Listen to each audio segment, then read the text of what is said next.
Shalom saudaraku yang kasih dalam Tuhan Yesus Kristus. Sukacita besar ketika saya dapat menjumpai saudara pada hari ini untuk mendengarkan kebenaran firman Tuhan dalam ibadah kita. Namun sebelumnya kita berdoa terlebih dahulu.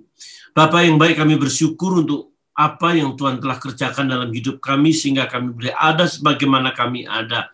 Kami tahu kami butuh Tuhan, kami rindu mendengar firman, dan biarlah firman itu tertanam dalam hati kami. Berbicara berkata-kata kami siap mendengar, dalam nama Yesus kami berdoa, haleluya, amin. Saudaraku yang kekasih dalam Tuhan, hari ini kita akan berbicara tentang satu kebenaran yang jarang kita dengar, yakni ayat-ayat setan. Harus diakui bahwa ketika Allah berbicara kepada kita di dalam Alkitab, Allah menyampaikan kebenaran firman-Nya kepada kita.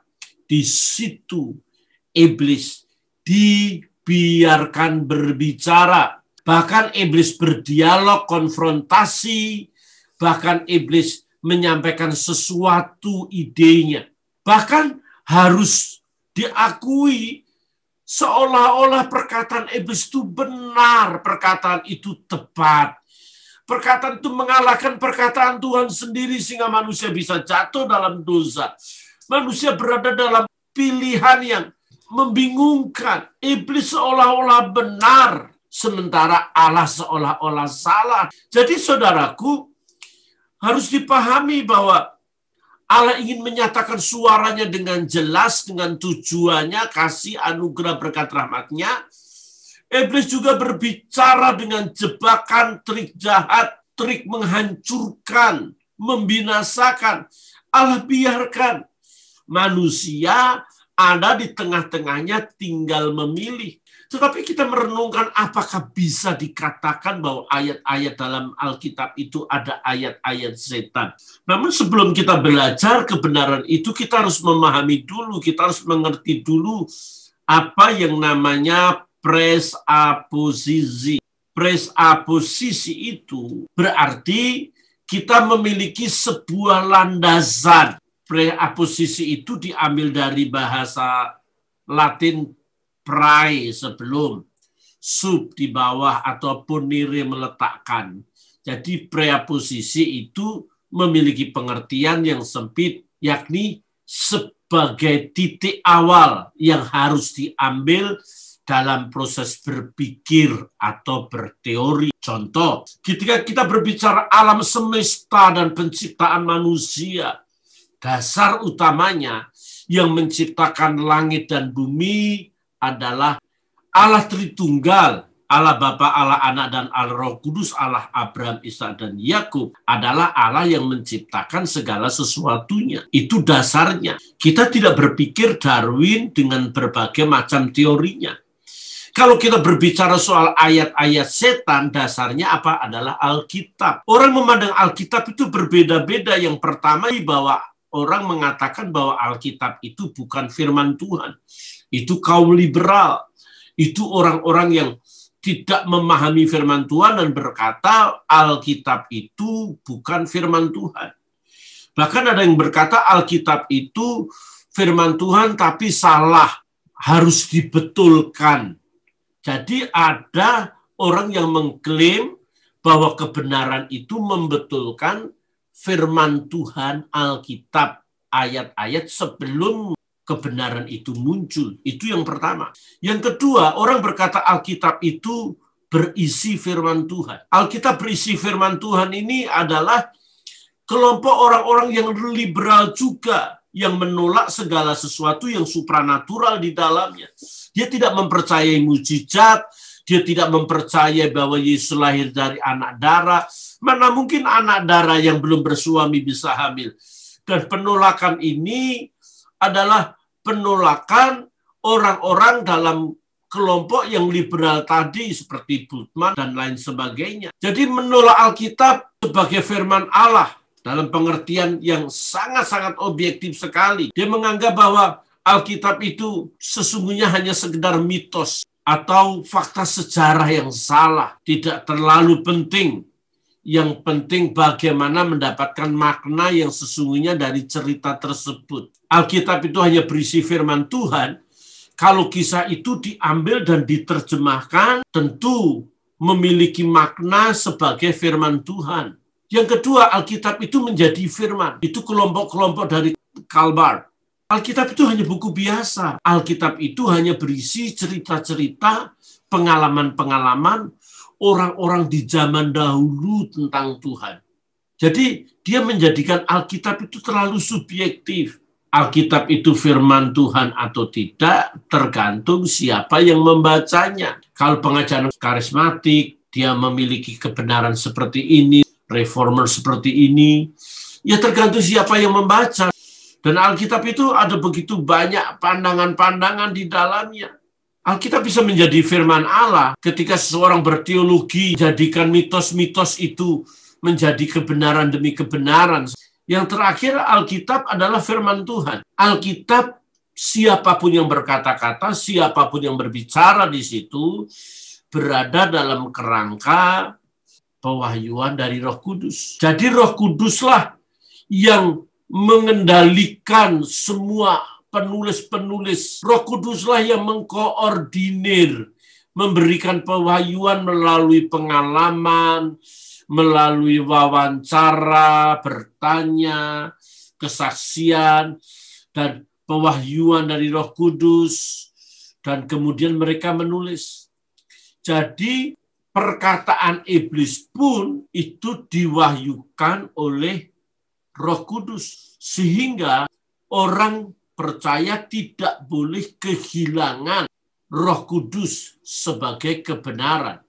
Saudaraku, kita akan belajar bagaimana mengakui Alkitab itu merupakan otoritas Tuhan. Firman Tuhan itu sempurna. Semua tergantung dari pewahyuan Roh Kudus. Dan Roh Kudus itu tidak pernah salah. Roh Kudus tidak ada kejahatan di dalamnya. Ayat-ayat itu dikatakan tetaplah ayat firman Tuhan.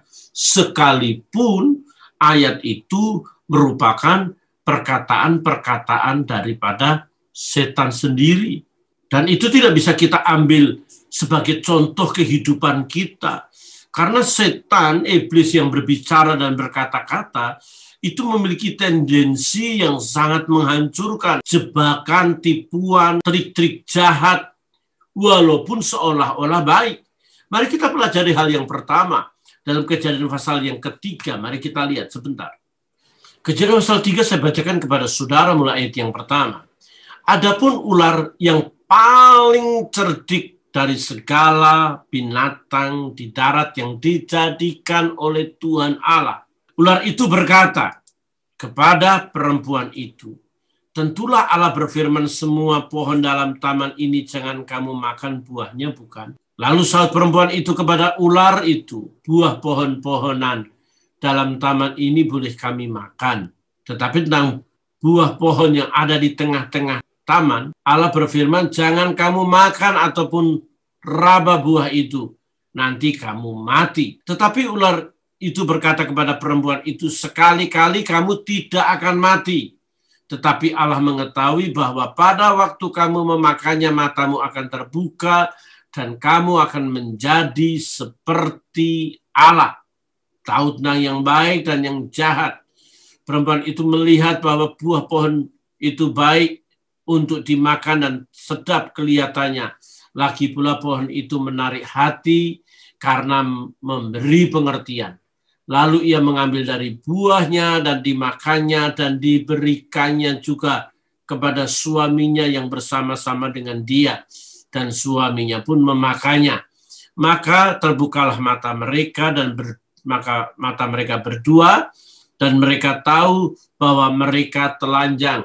Lalu mereka menyemat daun pohon ara dan membuat cawat. Ketika mereka mendengar langkah Tuhan Allah yang berjalan-jalan dalam taman itu, pada waktu hari sejuk bersembunyilah manusia dan istrinya itu terhadap Tuhan Allah di antara pohon-pohonan dalam taman. Tetapi Tuhan Allah memanggil manusia itu dan berfirman kepadanya, di manakah engkau? Saudaraku yang kekasih dalam Tuhan Yesus Kristus, itu cuplikan kejatuhan manusia.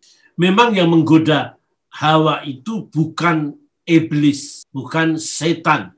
Yang menggoda itu adalah ular. Namun, ular itu tidak akan bisa bertindak, ular itu tidak akan memiliki trik jahat kalau tidak ada kuasa kegelapan, roh jahat, iblis yang manjing, merasuk, menguasai ular itu. Dan harus diakui bahwa ular itu berkata dan membalikkan perkataan Tuhan. Tuhan berkata semua pohon boleh kamu makan, tetapi yang di tengah jangan. Iblis mengambil cuma sepenggal saja, mengurangi yang lain. Itu jebakan. Dan Hawa memang benar berkata, boleh semua kecuali yang di tengah tidak boleh dimakan. Kita tahu perkataan iblis itu perkataan jebakan. Seolah-olah baik di depan. Seolah-olah bagus. Sehingga ketika manusia melakukannya, maka manusia akan mengalami kejatuhan, kehancuran. Dan realitasnya begitu. Bahkan seolah-olah benar. Tidak boleh dimakan. Kalau dimakan kamu akan mati, kata Hawa. Ketika memakannya pasti mati. Ada kata pasti mati.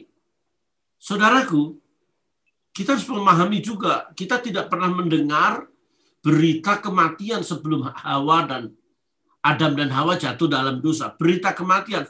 Kematian itu model kayak apa sih? Pokoknya ngomongnya benar tepat. Kalau makan pasti mati. Mati itu sesuatu yang merupakan hukuman seseorang tidak taat. Yakni makan buah pohon pengetahuan baik dan jahat itu. Tetapi iblis berkata, kamu tidak akan mati. Kamu tidak akan mati. Tetapi kamu akan lebih lagi akan menjadi seperti Allah. Wih, luar biasa. Allah dan manusia itu 11-12, sedikit sekali. Kekurangannya cuma kata maha saja. Allah hadir, manusia bisa hadir. Tapi manusia bukan maha hadir. Allah suci, maka manusia bisa suci. Tapi bukan maha suci seperti Allah. Allah maha tahu, manusia tahu. Tapi manusia bukan maha tahu. Jadi iblis pinter. Allah lebih tinggi dari manusia, namanya juga pencipta manusia ciptaannya. Tetapi harus dipahami bahwa manusia ini ingin seperti Allah. Kejatuhan manusia ingin seperti Allah. Ada ambisi. Dan itu harapan dan cita-cita yang ada di dalam hati. Wih, hebat kalau saya seperti Allah. Tidak seperti Allah aja sudah hebat. Mau seperti Allah lebih hebat lagi. Maka ketika makan, benar manusia tidak mati. Manusia tidak mati, bahkan Adam bisa hampir 900 tahun hidup. Generasi demi generasi. Benar itu perkataan iblis. Tetapi Adam salah. Hawa salah, tidak memahami. Ketika Allah menciptakan manusia seperti gambarnya sendiri, mengapa manusia bisa seperti Allah, seperti gambar Allah, memiliki kekuatan kuasa yang dahsyat, memberi nama semua binatang? Karena manusia punya yang namanya roh Allah. Roh Allah itu roh nezama. Hembusan pertama kali itu loh. Sehingga hembusan pertama kali ini, nezama ini menguasai seluruh susunan secara peredaran darah. Tubuhnya manusia punya kemampuan yang luar biasa. Kemampuan tidak seperti manusia biasa. Tapi itu manusia Allah. Manusia memiliki hubungan supranatural. Supranatural dan supranatural berjumpa. Manusia tidak memiliki keinginan daging, keduniawian.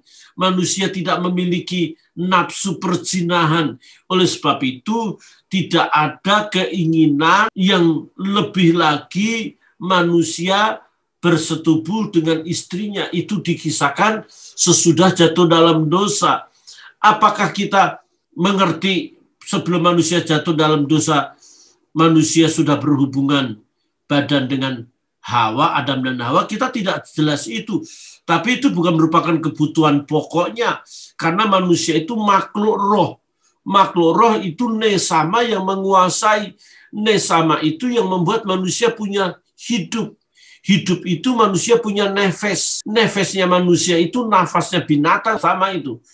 Sehingga ketika manusia punya nefes, punya nafas, maka manusia punya ruah. Ruah itu punya jiwa, punya keinginan, harapan, hasrat hati, perasaan, dan pikiran. Tetapi yang utama ini nesama. Nesama manusia itu roh yang membuat manusia menjadi makhluk supranatural, manusia menjadi makhluk ilahi, maka yang ilahi dengan yang ilahi itu berjumpa dengan persahabatan sehelo yang akrab, tidak ketakutan. Ketika manusia jatuh dalam dosa, manusia itu mati. Nesamanya mati, hubungannya dengan Tuhan itu secara totally, hampir secara total mati. Manusia bisa berjumpa dengan Tuhan tidak menggunakan nesamanya, menggunakan nefasnya, nafasnya, dan ruahnya, dan jiwanya. Sehingga nafas manusia ke dalam daging ini, nafas manusia dalam jiwa ini, berjumpa Allah yang suci, ini yang berdosa, maka mengalami ketakutan. Oleh sebab itu kita harus pahami perkataan iblis itu perkataan yang membahayakan. Kalau orang awam melihat, orang-orang liberal melihat, yang benar itu iblis. Yang benar itu ayatnya ayat setan itu benar, manusia nggak mati, manusia masih hidup. Tetapi dia lupa bahwa manusia yang mati bukan nefasnya, tapi nesama, nafasnya yang berasal daripada Tuhan. Karena nafas dari Tuhan itu pelita hati manusia, kata Amsal. Oleh sebab itu yang pertama kita pahami ayat-ayat yang menjebak kita, ayat-ayat yang membawa ke dalam kebinasaan dan kehancuran, itu ayat-ayat yang berasal daripada perkataan setan. Allah ingin membuktikan dalam pewahyuannya bahwa setan itu punya tujuan niat trik yang jahat. Jadi ayat-ayat setan ini sebenarnya tidak ada dalam Alkitab. Yang ada adalah ayat-ayat firman Tuhan yang membuat manusia mampu untuk manusia hidup dalam kebenaran.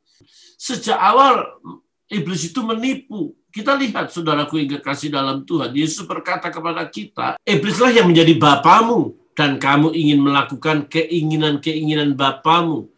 Ia adalah pembunuh manusia sejak semula dan tidak hidup dalam kebenaran.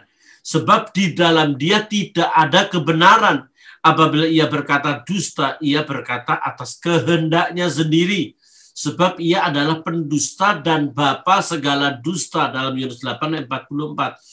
Yesus mengatakan kebenaran, iblis itu punya maksud jahat. Sejak semula dia pendusta, membunuh. Maka Yohanes 10 ayat 10 berkata, iblis datang untuk mencuri, membunuh, dan membinasakan. Pertama kali tidak membinasakan, tidak membunuh, mencuri dulu. Mencuri dan membelokkan ayat-ayat firman Tuhan. Ayat-ayat firman Tuhan itu ayat-ayat yang seolah-olah benar. Ayat-ayat yang seolah-olah menguntungkan manusia, membuat manusia lebih baik. Tetapi itu adalah jebakan yang membuat manusia mati binasa, mati dan menuju kebinasaan. Karena manusia semua telah berdosa dan telah kehilangan kemuliaan Allah. Karena apa? Upah dosa adalah maut, tapi kasih karunia Allah yang menyelamatkan kita. Saudaraku yang dikasihi dalam Tuhan Yesus Kristus, Alkitab mencatat dengan jelas, iblis punya tujuan, punya maksud menghancurkan manusia. Tetapi Yesus datang berbicara untuk memberikan hidup dan memberikan dalam segala kelimpahan. Yang pertama harus kita pahami, pendusta itu berbicara atas namanya sendiri. Tapi Yesus berbicara atas nama Bapa di surga. Kita tidak boleh kehilangan firman itu. Firman itu adalah kebenaran. Oleh sebab itu perkataan iblis ini mengingatkan kita bahwa satu kebenaran iblis menghancurkan. Walaupun harus dipahami, iblis pun bekerja melakukan segala sesuatu atas seizin Tuhan. Ketika ada semacam percakapan di luar hal-hal yang natural, di dalam kehidupan supranatural di sana, bahwa Allah dan iblis berbincang-bincang. Gara-gara perkataan pribadi-pribadi supranatural ini, Allah dan iblis ini, maka kehidupan Ayub menjadi berantakan semua, kacau. Jadi pertemuan yang supranatural itu membahayakan kita. Pertemuan makhluk supranatural antara ular dan Hawa, maka ada kehancuran, manusia jatuh dalam dosa. Yang pertama harus kita pahami, kita akui bahwa iblis juga hadir. Iblis juga berkata-kata kepada kita. Allah sendiri mengungkapkan secara jelas kelemahan seseorang, dosa seseorang. Roh Kudus sungguh-sungguh transparan dalam hal ini, mengungkapkan kebenaran akibat dari bujukan-bujukan iblis ini. Maka kehancuran demi kehancuran terjadi. Dan tidak segan-segan Alkitab yang merupakan hasil dari kerja Roh Kudus dalam diri orang-orang tertentu itu menelanjangi seluruh dosa, kesalahan orang-orang yang dekat dengan Tuhan. Dikatakan di sana bahwa Musa juga ditelanjangi bagaimana ketidaksabarannya, disuruh menunjukkan batu itu keluar air, dia pukul. Persoalannya bukan soal pukul saja. Musa berkata, ini gua dipakai Tuhan, gua hebat. Dan ada kesombongan di situ, maka Tuhan tolak. Daud, kurang dekat apa Daud dengan Tuhan? Dia jatuh dalam dosa perzinahan, diungkapkan sedemikian rupa dosanya. Udah berzina dengan istrinya, membunuh suaminya. Itu pekerjaan-pekerjaan iblis. Belum yang lain, harus dipahami bahwa iblislah yang merencanakan segala sesuatu yang buruk. Kebenaran demi kebenaran itu harus kita pahami secara sempurna. Kita tidak boleh kehilangan Roh Kudusnya. Kita seringkali terjebak terhadap dogma. Kita terjebak dalam pengetahuan Alkitab kita. Ketika kita melakukan segala sesuatu, kita kembali kepada pengertian kita. Landasan utamanya hilang. Presaposisinya hilang. Dasar memahami firman Tuhan adalah Roh Kudus. Roh Kudus yang mewahyukan kebenaran. Dan kebenaran itu kebenaran yang sesuai dengan patronnya Tuhan. Kalau iblis mengambil patronnya sendiri, dia memang penipu, dia memang penghancur, dia memang pembohong. Allah ingin kita tetap mengkonsentrasikan diri kita terhadap perkataan-perkataan Tuhan. Allah ingin kita mengkonsentrasikan diri kita tetap melekat kepada pimpinan Roh Kudus. Karena Roh Kudus itulah yang membawa kita mengerti, memahami firman Tuhan. Kita harus terus belajar apa yang Yesus katakan. Karena Yesus adalah firman yang hidup, firman yang merupakan kebenaran yang harus kita lakukan hari demi hari. Oleh sebab itu 2 Yohanes 1 ayat 9-11 mencatat kebenaran kepada kita.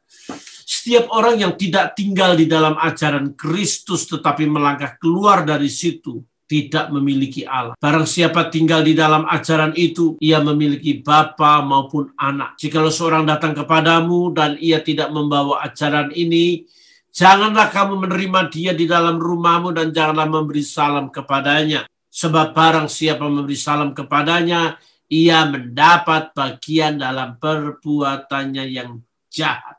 Itu 2 Yohanes 1 ayat 9-11. Yohanes ingin mengungkapkan setiap orang yang tidak tinggal di dalam ajaran Kristus dan melangkah keluar, dia tidak punya Allah. Jadi firman Allah yang benar, firman Allah yang sinkron, senada, seirama dengan perkataan-perkataan atau ajaran-ajaran Kristus. Di luar itu, dia tidak punya Allah. Mengapa demikian, saudaraku yang kekasih? Karena iblis juga ingin berbicara, ajarannya tidak sinkron dengan kebenaran Allah.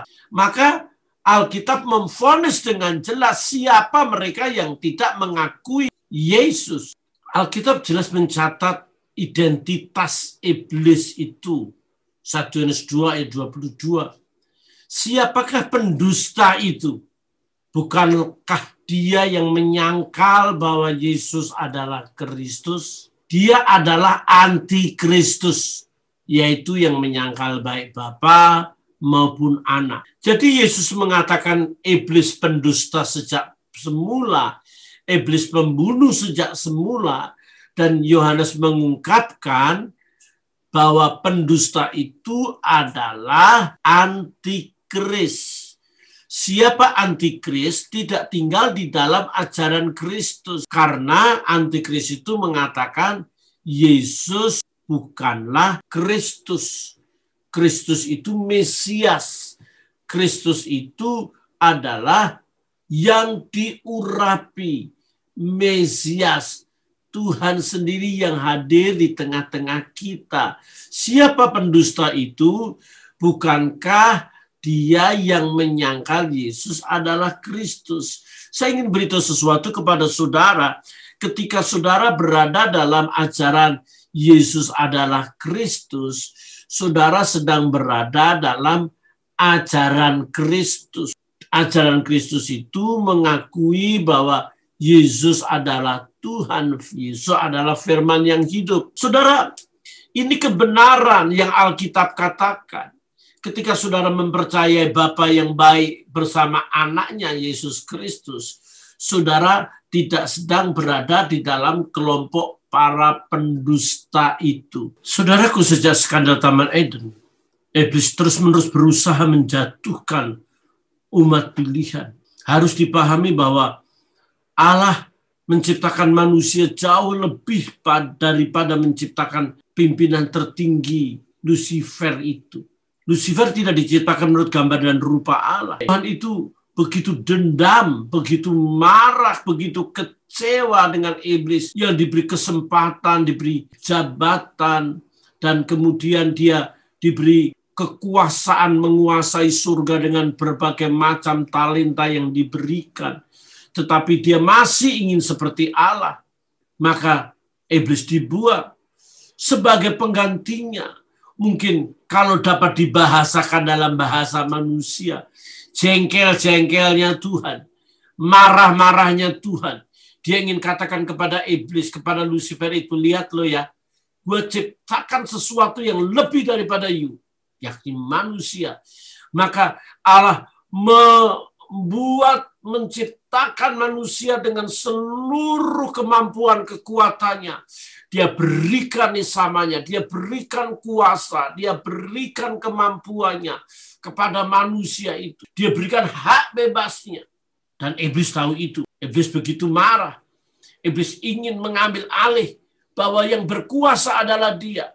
Maka dia hancurkan manusia dengan berbagai macam trik dusta. Dan akhirnya dia akan muncul sebagai antikris. Dia membuat sebuah konspirasi yang besar untuk membuat manusia itu bergelimpangan dalam kematian. Manusia bergelimpangan akan kesengsaraan. Manusia mati karena pandemi, manusia mati karena virus.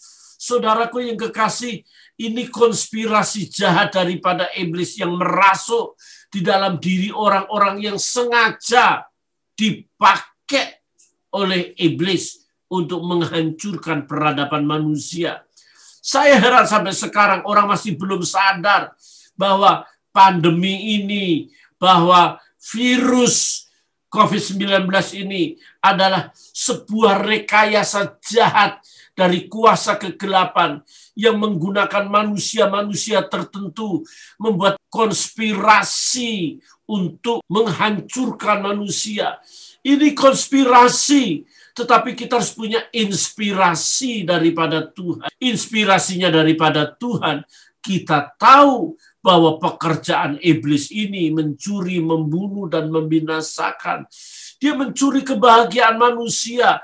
Orang belajar sekolah baik-baik, bekerja baik-baik, bersendagura baik-baik, cupika-cupiki. Dicuri, diambil. Ketika dicuri dan diambil, maka manusia berada di dalam sebuah keadaan ketakutan.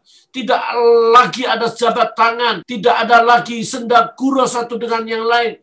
Manusia masing-masing memisahkan diri. Itu konspirasi dari si jahat. Itu sebuah pencurian. Pencurian kebahagiaan. Sesudah itu manusia jatuh di dalam berbagai macam penyakit, dan akhirnya menuju kematian. Mereka yang mati yang belum selamat tetap tidak selamat. Manusia yang mati belum memperoleh anugerah daripada Yesus Kristus, dia akan tetap berada dalam kebinasaan. Dan itu penggenapan, saudara. Oleh sebab itu, miliklah inspirasi. Kalau sudah punya inspirasi, mintalah konfirmasi daripada Tuhan. Konfirmasi inilah yang membuat kita semakin dekat, semakin lekat kepada Tuhan. Kalau kita tidak punya inspirasi, menganggap COVID ini natural, biasa-biasa memang harus terjadi, bukan merupakan sebuah skenario dari si jahat, maka kita bisa ngebluff aja. Kita bisa ngomong, itu biasa saja, itu tidak ada konspirasi, itu tidak ada skenario. Saya beritahu itu skenario iblis, skenario setan, yang menggunakan beberapa orang, nggak usah disebut orang itu siapa, yang punya kapasitas mendunia. Kita nggak ngerti juga. Hal ini dibiarkan Tuhan agar kita punya inspirasi, intuisi kita muncul. Intuisi itu adalah anatomi spirit kita. Roh kita muncul. Kalau intuisi kita muncul, kita punya inspirasi daripada Tuhan, maka dapat dikatakan kita hidup berjalan sesuai dengan kebenaran firman Tuhan. Dan itu penting, saudaraku. Iblis tidak akan pernah berdiam diri. Sejak skandal Taman Eden sampai skandal di era modern ini bukan pekerjaan manusia, ini pekerjaan kuasa kegelapan. Dan yang bisa menyelamatkan adalah pribadi Yesus Kristus. Engkau mati dalam COVID, tapi engkau percaya, engkau memiliki keselamatan, engkau tetap selamat. Tetapi ketika engkau mati dari COVID, engkau tidak memperoleh keselamatan, engkau tidak beroleh keselamatan. Saya tidak mempercayai mati COVID itu mati syahid. Saya tidak mempercayai orang yang ngebom itu mati syahid, itu mati zangit. Untuk itu cobalah memiliki inspirasi. Si jahat, pendusta itu hadir di tengah-tengah kita. Ayat-ayat setan itu hanya peringatan kita, mengingatkan kita untuk kita sadar. Kuasa itu akan semakin bekerja keras menghancurkan manusia. Oleh sebab itu, carilah konfirmasi daripada Tuhan. Kalau saudara hanya mendengar firman Tuhan, itu hanya informasi kan. Yesus baik, informasi. Yesus menyembuhkan, itu informasi. Bilurnya menyembuhkan, itu informasi. Tapi yang punya firman ini Roh Kudus. Roh Kudus menggerakkan saudara, saudara punya inspirasi daripada Tuhan, melalui intuisi saudara, melalui roh saudara, maka konfirmasi inilah yang menjadikan kita on fire dalam Tuhan. Ini kebenaran, saudara. Mau tidak mau kita harus dipaksa menyaksikan konspirasi jahat di mana-mana. Ini konspirasi kuasa kegelapan. Saya tidak mau menghakimi orang-orang yang tidak mempercayai konspirasi. Buka mata sedikit, saya nggak usah banyak-banyak. Allah sudah menyeting. Alkitab itu ditulis bukan hanya bahasa Ibrani dan Yunani, sebagian bahasa Aramik, tapi pakai bahasa matematika, kriptografi. Kriptografi itu bahasa sandi yang akan digenapi. Dan hari-hari ini, hari-hari penggenapan kriptografinya Alkitab. Dia berbicara bahasa sandi, bahasa puisi, metafor, metafora, dan representasi, proyeksi, teologi. Dan ada banyak bahasa-bahasa yang Alkitab katakan. Kita harus memahaminya itu dengan apa? Dengan pewahyuan, inspirasi. Sehingga kita tahu apa yang namanya konspirasi dari si jahat ini. Coba kita lihat, salah satunya, kalau Alef, Bet, Gimel, Dalet, He, Wo. Wo itu W, W itu 6. Dan Antikristus 666. W, artinya 666. 666 itu WWW itu pasti menggunakan jaringan internet. Dan semua disetting dengan internet. Disetting dengan jaringan. Itu settingan. Sejak semula Allah sudah tahu Maka memberitahu sejak awal Allah mengerti iblis akan hadir, menghancurkan kehidupan manusia. Dia menyerupai binatang, kata Wahyu. Binatang itu apa? Mau menang sendiri. Binatang itu jahat, memakan sesamanya. Ayat-ayat setan itu hanya mengingatkan kepada kita bahwa setan bergerak lebih leluasa lagi. Sadar. Petrus mengatakan kepada kita, itu Petrus pasal 5 ayat 8 mencatat, sadarlah dan berjaga-jagalah. Lawanmu si iblis berjalan keliling sama seperti singa yang mengaum-aum dan mencari orang-orang yang dapat ditelannya. Saudaraku, ketika Hawa jatuh dalam dosa, itu identik kata Petrus. Dia berhasil ditelan oleh kuasa kegelapan. Untuk itu, mari kita bersama-sama memahami kebenaran skandal Taman Eden itu masih terjadi sekarang karena dia mengaum-ngaum dan mencari orang yang dapat ditelannya. Jangan biarkan saudara ditelan oleh kuasa kegelapan, ditelan oleh si jahat. Saudara sedang berada dalam ayat-ayat kebenaran firman Tuhan, bukan ayat-ayat setan. Siapakah yang punya ayat setan itu? Yang punya ayat setan adalah antikris. Oleh sebab itu tetap tinggal dalam ajaran Kristus dan jangan melangkah keluar. Hal yang kedua, iblis datang dan berkata kepada Yesus ketika Yesus berada dalam pencobaan, kalau engkau anak Allah, jadikanlah batu ini menjadi roti. Itu perkataan iblis. Alkitab kita mencatat dengan jelas. Yesus itu adalah Tuhan. Iblis juga mengerti. Iblis juga tahu. Di tengah-tengah ibadah, iblis berkata, apakah engkau mau menghakimi sebelum waktunya? Berarti dia sadar, iblis mengerti bahwa Yesus Kristus itu akan menjadi hakim yang adil. Buka mata sedikit saja deh. Kalau Yesus Kristus Isa Al-Masih itu hakim yang adil, hakim pada akhir zaman, iblis yang ngomong loh, iblis tahu. Tetapi dia begitu merendahkan pribadi Yesus. Jika engkau anak Allah, dia memang anak Allah. Nggak usah jika engkau anak Allah, dia memang sudah anak Allah. Jadikan batu ini menjadi roti. Yesus bisa membuat gunung di mana dia berpuasa itu menjadi roti bakery. Jadi Holland Bakery yang terenak di dunia. Gunungnya itu dia bisa ciptakan. Tetapi Yesus tidak mau. Walaupun saat itu Yesus membutuhkan roti untuk dimakan. Sudah puasa 40 hari. Hal yang pertama yang perlu diingatkan. Jangan pernah meragukan Yesus anak Allah. Pribadi ini adalah pribadi yang memiliki kuasa di surga dan di bumi. Yesus berkata, kuasa di surga dan di bumi itu di tanganku. Kalau dia anak Allah, dia mampu melakukan segala sesuatu. Kita akan terjebak dalam ayat-ayat setan ketika kita meragukan pemeliharaannya, meragukan kasih perlindungannya. Kita tidak perlu takut, tidak perlu bimbang, kita tidak perlu kecewa. Karena apa? Pribadi yang satu ini adalah pribadi yang penuh kuasa dan tidak pernah berubah dari dahulu, sekarang, dan selama-lamanya. Oleh sebab itu dia berkata bahwa marilah kepadaku kamu yang letih lesu dan berbeban berat, aku akan berikan kelegaan kepadamu. Jadi kalau kita datang kepada Tuhan, dia berikan kelegaan kepada kita. Kelegaan itu sebuah keadaan yang fresh, yang menyegarkan kita. Tapi seringkali kita terjebak apa yang iblis katakan, meragukan Tuhan. Kalau seandainya seorang doktor teologi, kalau kamu doktor teologi, sesudah kitab Matius, kitab apa? Itu nggak usah doktor. Anak SMP, murid saya juga bisa. Nggak usah sarjana. Anak SD, murid saya juga bisa.